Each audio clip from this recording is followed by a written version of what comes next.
Welcome to the eSports Report. On this week's show, we cover the current COD League standings.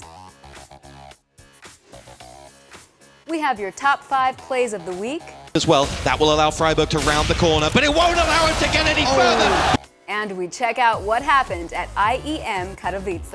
A well-planned out series, and as you can see, welcome to the show, everyone. With several teams busy with the UGC training grounds this weekend and others still recovering from the US Championships, the MLG 2K series featured a bit of chaos this week. Optic, with free agent Killa filling in for Scump, powered through the semifinals where they were taken down by a pickup team of Curse members Ricky and Methods and youngsters John and Spacely. Erupt Gaming, hot off their upset over Strictly Business, managed to defeat Envious and FaZe to make it into the finals against the Curse roster.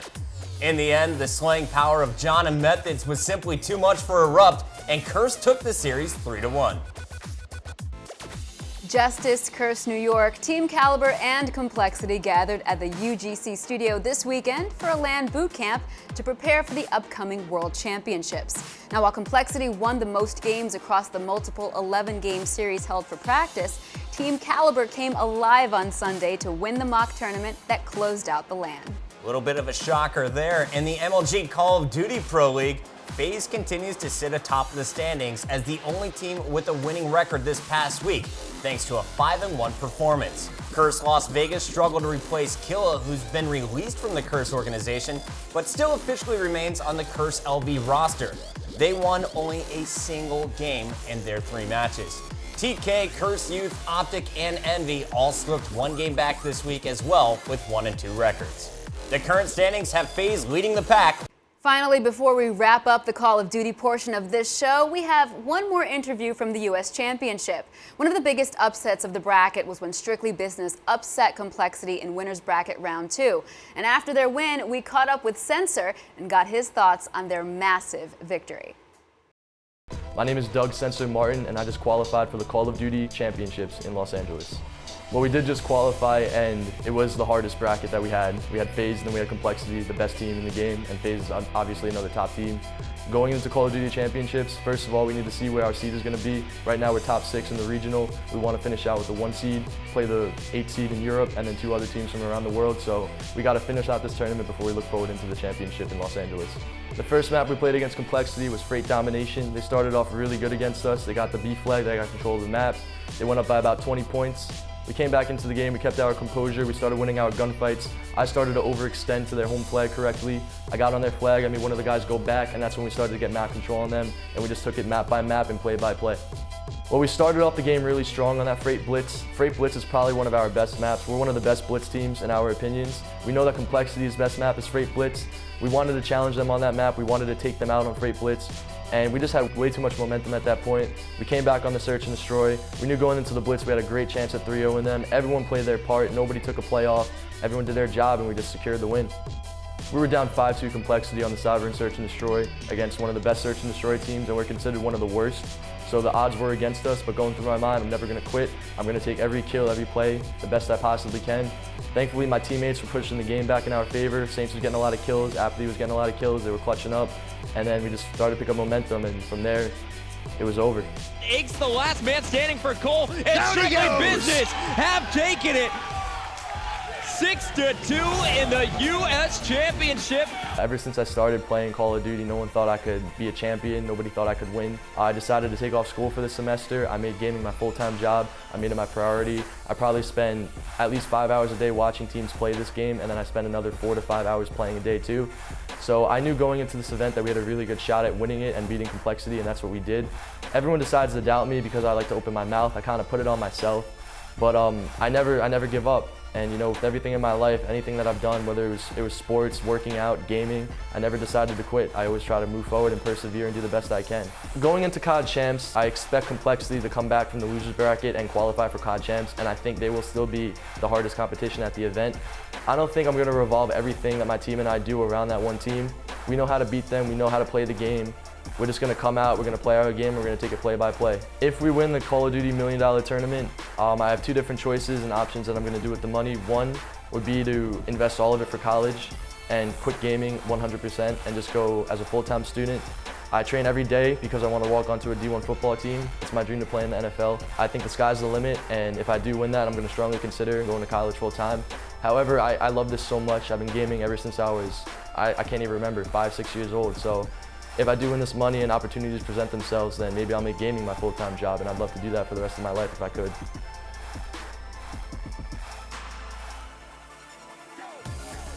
All the results from the League of Legends competition at Katowice. The Intel Extreme Masters World Champion. We check out the current MLG Join DOTA standings. Get the auto attack. He's trying to throw it over the trees, but doesn't quite get it. And we find out what happened at final round 17. Stay right there. And last year, this time it's first. All right, guys, and it's time for another MLG Pizza Hut Make It Great Top 5. Coming in at number 5, it's Soaz juking the gank attempt and helping his team secure first blood. Ultimate available, so he can just dive away from Leopard if needs be. Both of them over that level 6 mark right now. There's a lot of pings coming down towards this mid lane, and that's because Ryu is headed towards the top side. Fnatic know that, Soaz needs to start backing off.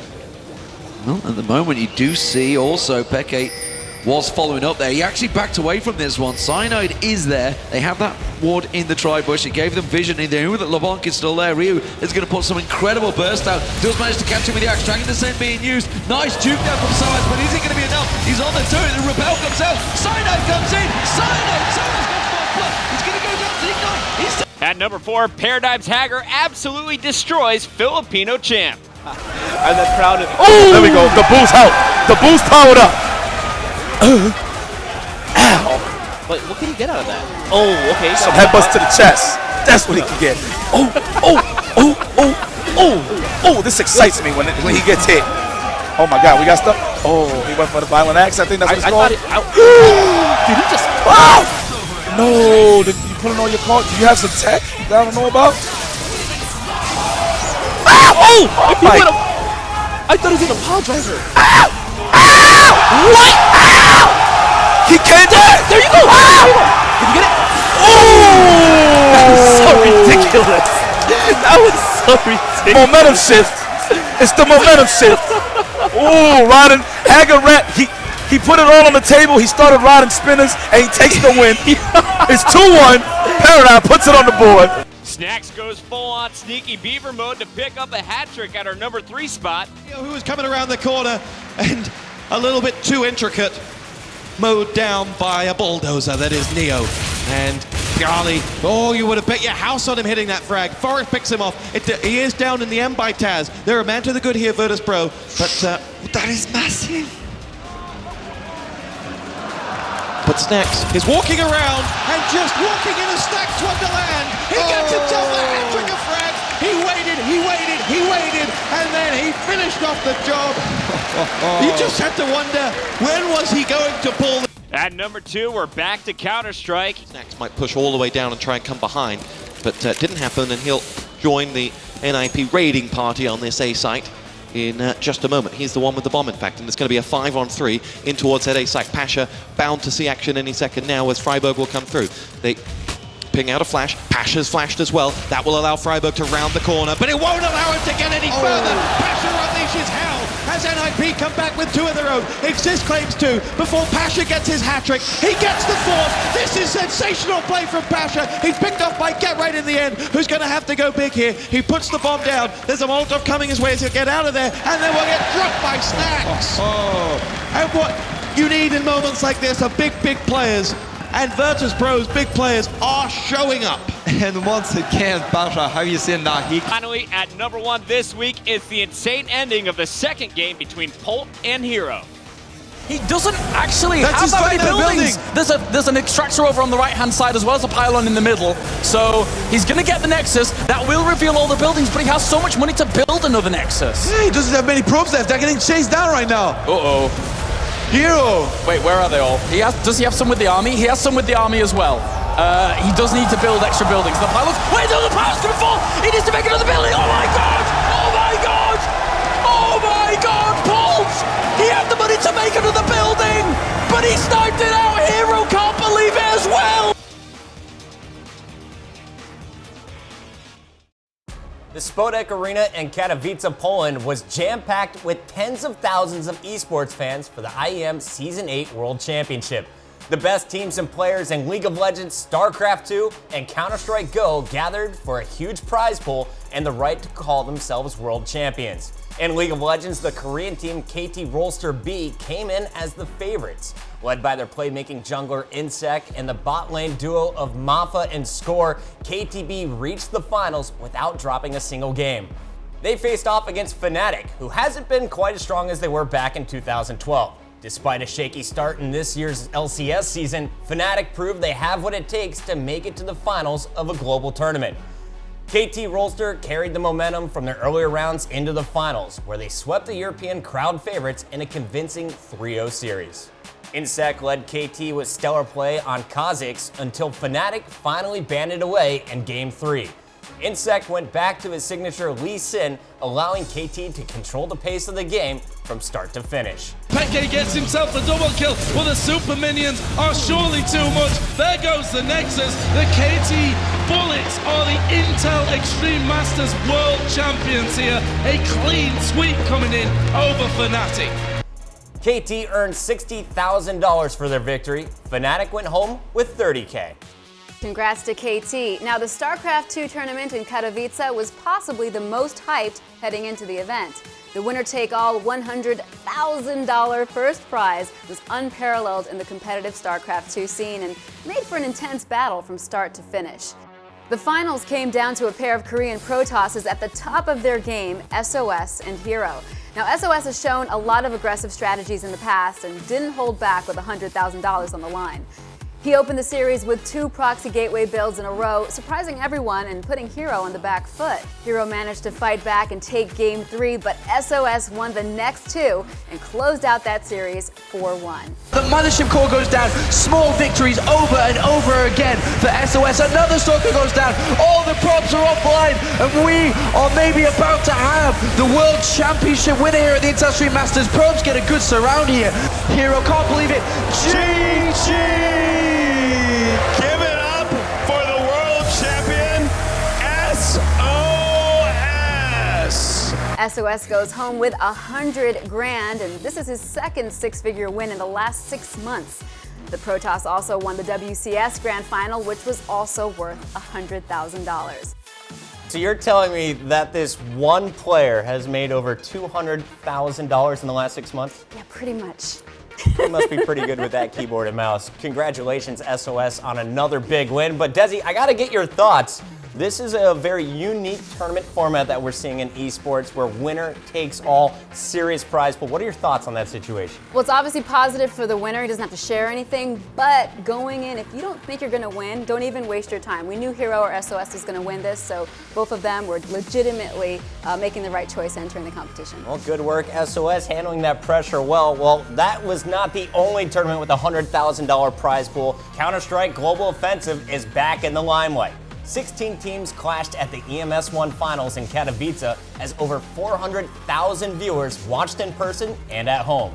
The consistently dominant Ninjas in Pajamas met with the Polish home crowd favorite Virtus Pro in the finals, seeking the $100,000 grand prize. Virtus Pro started out with a bang as they won their Terracide pistol round and began to accumulate a substantial round lead. They kept up the momentum as counter-terrorists and took the Mirage map 16-9 over the Swedes. Once again, the opening pistol round went convincingly to Virtus Pro, and the team caught fire on the counter-terrorist side of Inferno. With only 4 points of health, Neil pulled an unlikely hat trick to lock in the momentum for Virtus Pro to roll on to victory over the favored Ninjas in Pajamas. And it'll be Fifth Laren and Exist to come charging in, and Stacks to go mowing them down. One more will do it for Virtus Pro. It's all on Forest. He gets the first. He doesn't get the second. Virtus Pro have won. Taz has delivered in front of the home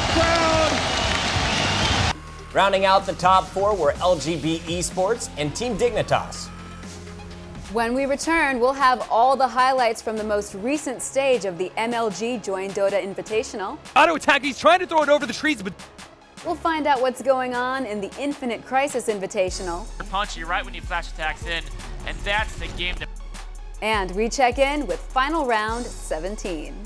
Round 17, he got second last year. This time it's first place. Switching over to Dota 2 now, the second stage of the MLG TKO tournament is drawing to a close. 5 teams in both the European and North American brackets have been fighting for 3 spots in the final round robin stage of the event, with some huge upsets shaking up the standings. On the European side, Empire is proving themselves to be one of the best up-and-coming teams in the region. With 2 games left to play, they sit at 6-1 and have a guaranteed spot in Stage 3. Meanwhile, the TI3 runners-up Na'Vi have struggled mightily and have no chance of advancing with their current record sitting at 1-7. Although there are a few games left to play in North America, the final 3 are just about set. EG sits at top with a perfect 6-0 with 2 games left to play, and Team Liquid is 4-0 with 4 games left. All right, moving on to Infinite Crisis. The PAX East qualifiers are drawing to a close as the final 4 teams in the winners bracket were narrowed down to just 2. The winners bracket semifinals featured 2 Culebra teams, with Blight facing off against Field Team 6 and Origin going up against Vex. Both the Culebra teams came out on top and will face off for a guaranteed spot at PAX. Final round 17 came back to Atlanta this weekend with a full roster of fighting games. The event also served as the first stop in the brand new Capcom Pro Tour for Street Fighter IV. Justin Wong continued his recent success with Saberwolf and Killer Instinct, taking down teammate PR Balrog for the win. PR Balrog found himself in the finals of Marvel, but Chris G swept 2 straight best-of-5s to be crowned champion. And Chris is about, and Eduardo is not happy. It looks like it's about to go down right here. You're going down. Flip it. And Chris G is your final round 17 Mobile vs. Capcom 3 champion. In the inaugural Capcom Pro Tour event, PR Balrog found himself in yet another grand final as coaching from Justin Wong initiated Rog Factor. In the end, the last-minute addition to the tournament and last year's final round runner-up Ryan Hart prevented history from repeating itself as he took down PR Balrog to be the first Capcom Pro Tour winner. Oh, he had the low jab that could have led into Ultra. Lots more challenges. Oh, he missed the sweep. No! Missed the headbutt. Oh, he's in trouble. He's in trouble. Reinhardt's gonna take it. Final round 17. He got second last year. This time it's first place. In addition to Reinhardt, here's a full list of all the winners at final round 17. The tournaments were over after Street Fighter, but the excitement was not, as Capcom had promised to reveal the 5th and final new character in Ultra Street Fighter 4 at final round 17. Check out this trailer for M. Bison's doll, DiCapri.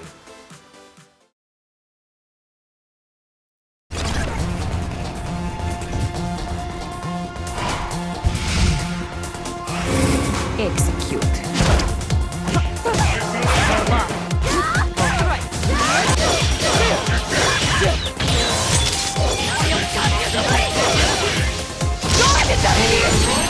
MBR ready. Area is confirmed. Initiating mental control release. Does it hurt? It's alright.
Games Developer Conference is currently taking place in San Francisco, so keep your ear to the ground as lots of game-related news is being revealed. And on March 22nd, we have the MLG Join Dota TKO Grand Final. Oh, that's going to be a good one. And of course, March 28th through the 30th, we will see the top 32 Call of Duty teams in the world battle it out for the $1 million prize pool. We'll be hosting a pregame show covering all the details during our next Thursday's eSports report, so make sure to tune in at 7 p.m. Eastern right here on MLG.tv/ESR for all that action. For everyone here at MLG, thanks for watching, and we'll see you next week. Take care, guys.